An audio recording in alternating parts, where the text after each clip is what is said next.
All right, let's jump right in. Today, we're going to talk about something that's a huge hurdle for, well, pretty much every English learner out there. We're going to figure out how to stop translating everything in your head and finally start actually thinking directly in English. You know that feeling, right? I bet you do. You've got the vocabulary, you can read a book, you can follow a movie. But the second you try to speak, it's like your brain just freezes. There's this mental wall that pops up. It is so frustrating. But don't worry. Today, we're going to start taking that wall down brick by brick. So, that feeling we were just talking about, well, it actually has a name. We're going to call it the translation wall. And it's exactly what it sounds like. It's that habit of taking an idea in your native language and then mentally translating it word for word before you ever say it in English. And that is the real problem right there. You see, even if you know a ton of words, your brain's default setting is to go through that slow, clunky translation process. The analogy here is perfect. It's like you've got this amazing sports car, but you're stuck driving it in first gear. You're not really using the language to its full potential. You're just converting it. So here's the real secret, the thing most people miss. Getting fluent isn't about cramming more and more vocabulary into your head. It's about changing the process. It's about rewiring your brain to take a shortcut, a more direct route to the language. Okay, take a look at this because it really breaks it down. On the left, that's translation thinking. You have an idea in your native language, then you translate it to English, and then you finally speak. See all those steps? It's slow, it's awkward.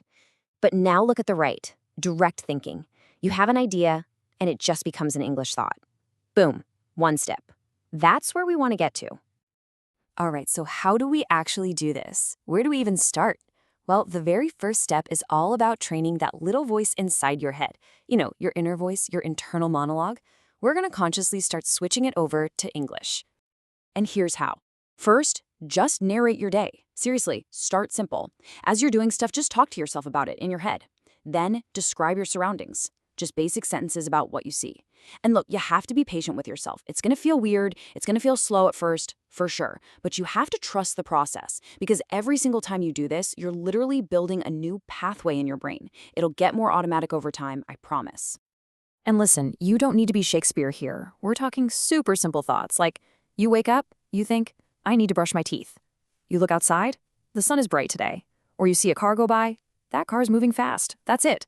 These tiny sentences are the building blocks. They're the foundation for this new way of thinking. Okay, so that's the internal work, right? Training your inner voice. But to make this change really stick, you also need to change your environment. You need to create an external world that supports your new English thinking brain. Let's talk about how to build that. I love this analogy. Your brain really is like a sponge. The more English you soak it in, even passively, the more it just absorbs the sounds, the rhythm, the flow of the language. And the more you absorb, the easier it becomes to squeeze out English thoughts of your own. It's all about immersion. And here are some super practical, easy ways to do this. Have English podcasts or music playing in the background. Watch your favorite TV shows, but in English this time. Oh, and here's a big one. Change the language setting on your phone. It seems small, but all these little things, writing your shopping list in English, sending yourself a quick note, they create this little English bubble for you to live in.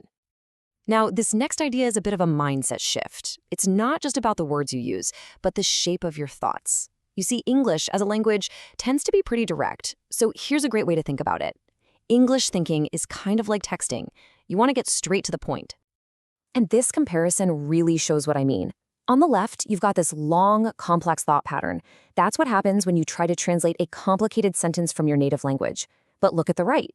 I'm so tired. Today was a long day. It's simple. It's direct. That's the goal. Practice thinking in these shorter, punchier English sentences. Here's another great hack for getting past that translation wall. It's called visualization. So next time you learn a new English word, like apple, don't connect it in your brain to the word for apple in your language. Instead, connect the English word directly to the picture of an apple in your head. Word to image, not word to word. It cuts out the middleman and it's way faster.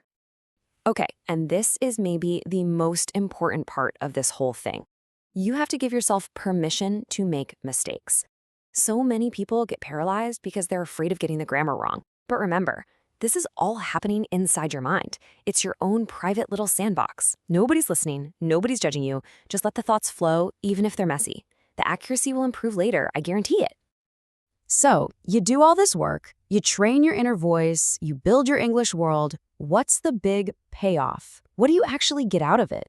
Well, it's all about gaining this incredible sense of freedom and fluency. And here's what that freedom looks like. Your speech becomes faster, more natural, because you're not hitting the pause button to translate all the time. You understand what people are saying more clearly because your brain isn't scrambling to keep up. You feel way more confident.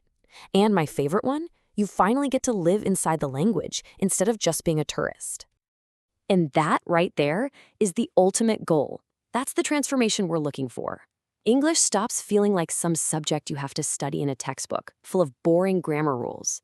It just becomes a tool, a natural, easy tool that you just use to talk to people, to share your ideas, to live your life. So, I want to leave you with a challenge, a question to get you started. As soon as this is over, what's the very first English thought you're going to have today? Just one. It doesn't have to be brilliant, it just has to be in English. Because that one thought, that's the start of everything.